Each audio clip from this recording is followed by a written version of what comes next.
Lekin kelganimizda ko'proq odam kutib olsa kerak deb o'ylaydi aeroportda, lekin endi o'yindan oldin bosim katta edi. Chunki shu uydagi o'yindan oldin natijani hal qilib kelishimiz kerak edi, chunki o'shanaqa maqsadda edik. Nima deganda oxirgi o'yinda bosim ko'payib ketishi mumkin edi. Bundan juda ham xursandmiz o'sha yerda hal qilib kelganimizdan. O'yindan keyin juda ham yaxshi atmosfera, muxlislar, xalqimiz hamma xursand. Bundan juda ham xursandmiz. Ozgina shu xursandchilik qo'shganimizdan muxlislarni ko'ngliga deymizmi, qalbiga deymizmi. Shuni juda ham yaxshi Dubayda bo'lgan, keldik ham.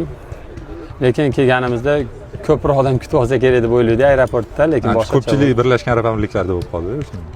Endi baribir 37 millionmiz har holda. Shuning uchun bu yerda ko'proq bo'ladi deb o'ylaydi, lekin bilmadim, unaqa bo'lmadi. Balkim 10-dek o'yinni hamma kutayotgandir, xudo xolasa. O'sha o'yindan keyin shunaqa atmosfera bo'lsa kerak deb o'ylayman. Qatar bilan o'yinga rejalar qanaqa?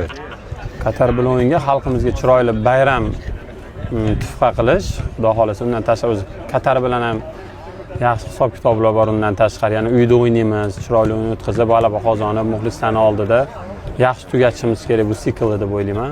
Natijani oldindan hal qilib bo'lgan bo'lsak ham, baribir uyda o'ynaymiz. Bu terma jamoa har bitta o'yinda har bitta futbolchi mas'uliyat bilan o'ynaydi. O'shaning uchun xudo xolasa muxlislarni xursand qilib, g'alaba bilan bayramni yana ham davom ettiramiz degan umiddamiz.